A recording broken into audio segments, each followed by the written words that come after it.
Hello, everyone. I'm Morgan Merriman, Realtor at RE/MAX Alliance here in Fort Collins, Colorado, and thanks for tuning in to another episode of Lifestyle Living's Community Connection. So today I have the pleasure of speaking with Allison and Trevin Cardon, who are the owners of Hometown Family Health here in Fort Collins, Colorado. They are both Fort Collins natives who ventured off to college in other parts of the country, but they've now returned back to Northern Colorado to settle down with their 3 kids, start the next chapter of their lives, helping the families around them in the community that they love and grew up in. So first off, welcome to both of you. Thank you. Thank you for taking the time out of your busy schedule to do this with me. Thanks for having us. So we're going to dive right in here. So I know you guys are both Fort Collins natives. So tell me a little bit about your journey. What brought you back here to Northern Colorado? Yeah, so we both grew up here in town. I'm a Pooter grad. Allison's a Rocky grad. We don't talk about that at home. Fort Collins grad. School grad. So all the things represented. But yeah, we went off, actually met in college, which was ironic. Yeah. But eventually made it to the Phoenix area, did my medical school. I did medical school down there. But always knew that we wanted to come back home. Okay. To not only raise our kids where we were raised, but also to move back home and kind of serve the community we grew up in by starting the medical practice and doing that. Nice. Yeah, I love it. So I ventured off too. Fort Collins High, graduated in 2001, went to San Diego for college, ended up in Austin, Texas for 12 years, met my wife. She's from LA. We always thought Austin would be our thing. Okay. And then she had sprinkled, I want to move back to LA. And I said, I don't want to live in LA. And ultimately, middle of COVID changed a lot of our mind processes. Sure. And we had young kids at the time and we couldn't get on a plane to go travel to them. And I was like, you know what? Fort Collins is a great place to raise our kids. And it was actually her idea to say, hey, let's move back here. So we love it. We've been back 2 years. It is such a great place to be. Good. So, all right. So how long has Hometown Family Health been in operation and how's it going so far? Yeah, so we've been open since January 2021. Okay. So opened then right in the middle of COVID, which is always fun. It was fun to try to open a business, let alone a medical practice. I bet. But it's been going great. The first 6 months or so, we didn't have an office. So we actually did all telehealth and house calls for the first 6 months. Okay. And then have been here in our office since about August of 2021. So it's been great. It's been growing exactly how we wanted it to, and continues to grow. Yeah, no, perfect. And you guys have a great location here in Front Range Village, on what used to be just the dead east side of Fort Collins, but now it's starting to be the middle of the, formation of what is Windsor, Timnath, Fort Collins. So I think you're really nice central location. Yeah. When we moved back, we first moved back to Windsor. And so we kind of had a social network there with our kids. We've had the social network here in Fort Collins with family. And we moved back originally. I did my residency training here in town as well. So we moved back first for that. But when we were starting to open the practice, because we kind of straddled the two lines, both places said, you need to find something that's central. Because our Fort Collins folks said, if you open up in Windsor, we weren't going to come. Yeah. And Windsor said, if you open up on the west side of Fort Collins, you're never going to come. Yeah. So having a nice central location to it, and we're close enough to Target. We joke that Target's the great equalizer. Everybody goes to Target, so we're close enough to that people will come. It's so true. It's so true. So, well, good. Yeah, you guys got a good spot here. So, all right. So on the website, it mentions that you specialize in osteopathic. Am I saying that right? Osteopathic manipulative medicine. So can you elaborate a little bit on what that is? Yeah, so I am a DO. So the initials behind my name are DO instead of MD. Okay. Most people don't really know the difference, and most of the times you don't really see much of a difference when you go to the doctor. But it is a little bit different mindset, a little bit different training. Go through the same training, medical school, residency, the whole thing. But the osteopathic philosophy is a little bit more holistic, if you will, based on, looking at, each individual as, body, mind, and spirit, connection of the three, and also looking at the structure and the function of the body. And so that's where the manipulation piece of it comes in. We all learn, as DOs learn, osteopathic manipulation, which is a hands-on manual medicine, like kind of a combination of some physical therapy, chiropractic type stuff, massage type stuff, but really just looking at how the body structurally and functionally are interrelated, and things that we can do to help get the body in a state where it can better heal itself, if you will. So all DOs learn osteopathic manipulation as part of that medical school curriculum. I did an extra year of medical school as a fellow, learning and based off of or focused on manipulation, and then also still actually teach it at the local residency. So I did a little more training in it, and use it and work it into, our treatment plans and different things here in the office. Nice. All right. Well, on that extra level, that extra year just gives you that extra level of knowledge Sure. and expertise. It's interesting. I need to ask now. I have a friend from high school who lives in Boulder. His name is Dr. Holloman, and he initially went to school for chiropractic. Sure. Started out with that, and then he went back to school, and now he does a lot of similar to what you've just Sure. described. Holistic body, mind, spirit, little bit of massage and I almost said acupuncture. Adjustment. Chiropractic Sure. type stuff. But he actually, I never thought I would be on TikTok. I've found that TikTok is a good business platform. Sure. He has found that as well. He's got a huge following, and so I watch his videos frequently. He gives some incredible advice. Sure. And so I wonder if he specialized in osteopathy. Yeah, could be. So Could be. interesting. I like it. All righty. So I read that during residency, you became a bit frustrated with, the obstacles that the healthcare system sometimes tends to cause in being able to provide that proper service for your clients. So that sort of has led you to your unique structure here of direct primary care. So can you explain a little bit on that? Yeah. It was actually probably prior to residency even. Medical school, as you get into kind of the clinical stuff, years of medical school, realized real quickly that the system, if you will, it's not really set up, at least at the primary care level, it's really not a patient care system. It's unfortunately become kind of a production model. And what it really doesn't allow, among a lot of things, it doesn't allow a lot of time. Time to spend with patients, time to create relationships and really get to the bottom of things. And to have discussions about things that really matter. I joke that we, as physicians get paid to do things to people, not for people. And didn't allow for that time to sit down and talk about things that really, truly mattered for a patient and their health. And so, a 15-minute appointment does nobody any good. And so I said years ago that, we tried to look for a way that we could provide care in a way that we could, be at the bedside of patients, create relationships that are ongoing, and really give people the time and availability that they need to have their questions answered and feel comfortable in that decision-making process. And so we found that direct primary care is what fits the best for us. And what that means is that, we don't take insurance because that's really the driver of a lot of the frustrations and barriers that people find in their medical care. And so for the primary care world, because we can offer things and find things so inexpensively, insurance doesn't make really sense anyway, in my mind, and again, puts all those barriers that we've gone outside that. And so our patients, instead of running things through insurance, what our patients do, we contract, if you will, directly with them through a monthly membership kind of subscription type plan that everyone's familiar with, thanks to things like Netflix and all the different subscriptions we have. But it's a monthly membership that patients pay, and they get direct access to us. And that's an all-inclusive thing that includes all of their visits and medical services we can provide, but also more availability and more access, where we can slow things down, we can keep things smaller.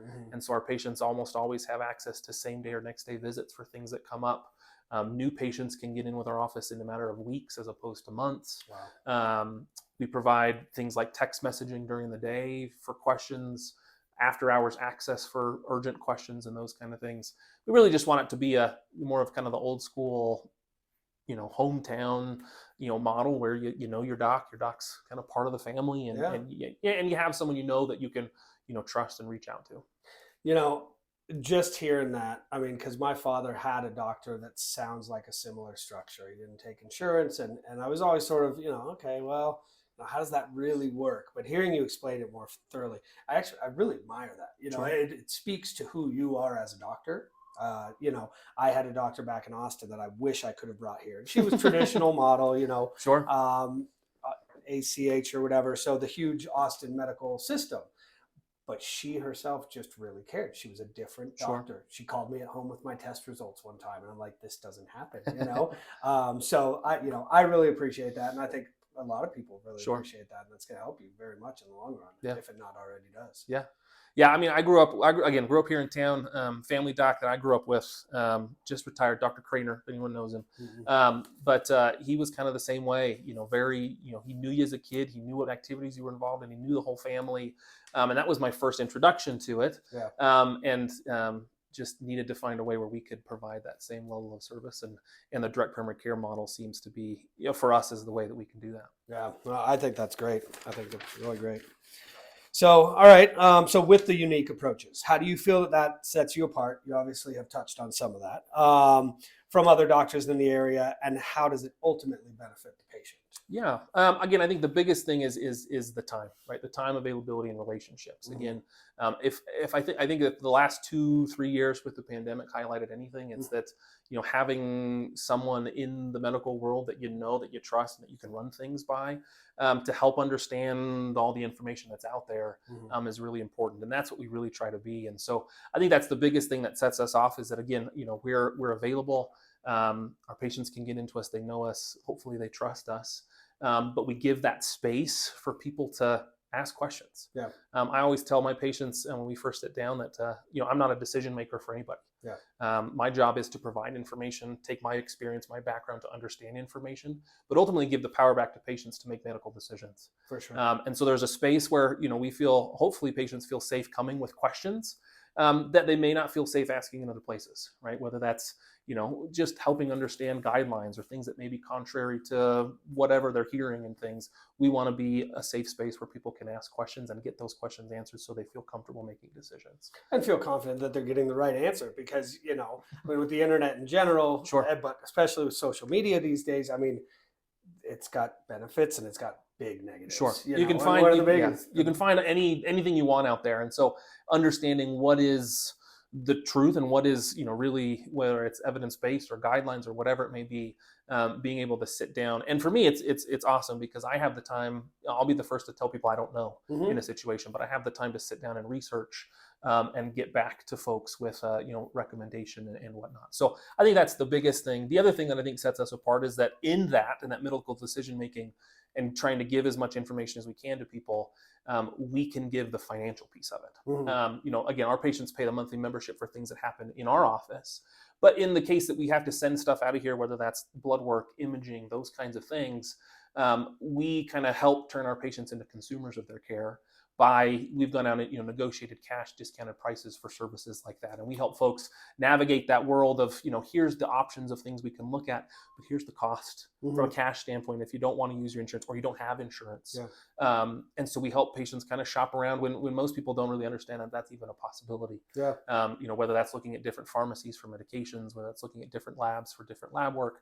Our patients, again, for sometimes I feel like it's information overload. We give them so much, but that piece of it too, where people go into things knowing exactly what they're going to pay, is a huge relief. Even if some things are more expensive than others, at least knowing and not having the guessing game and wondering what things are going to cost, and heaven forbid making decisions based off of that, withholding things because we don't know how much it's going to cost. That's I think another piece and that's not really, that's not specific to us, but the direct primary care model, really again provides that piece of information for people. And that's huge because you do tend to get blindsided by these massive hospital bills or doctor bills. My wife had a hysterectomy last year, and thank God we've got great insurance because it paid for everything. But if not, it was almost $40,000. But you brought up something that's interesting. So people your patients, they will still hold insurance for the things that you have to send out. We never tell people that what we do is a replacement for insurance, right? Our service, what's covered in our membership services is what we can do, which is a lot.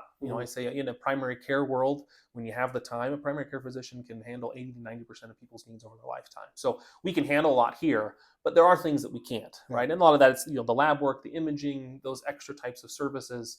And then heaven forbid the hospitalizations or the true needed ER visits and those big things. So if folks have the ability to have insurance, we recommend that they do. And for those big things. Now, for folks who have insurance, oftentimes it does allow them to take a higher deductible plan, something where the monthly premium isn't as much because they're getting most of their services here and they just have it for the fallback if they need it. And so we have plenty of folks who do, but we have a lot of folks who don't have insurance at all. Because they fit in this weird window where they don't have work for a company that provides benefits or whatever it may be, or don't have just the means to go get something on the open market. They can afford our services and get the bulk of their care here with the discounts to the other things, by a direct primary care membership. Sweet. Yeah. Sounds like you guys got it pretty nailed down. So, All right. So tell people, nearing the end here, tell people how they can find you and book an appointment if they would like more information. Do you want to do this? Sure, I can do this. Sure. So we always encourage people to come and do a meet and greet with us, a complimentary consultation, which they can schedule on our website. Okay. And that's just so that people can understand exactly how it works. We never want anyone coming into this feeling like they didn't know what they were getting into. We want everyone feeling comfortable, feeling like this is an honest, open, safe space.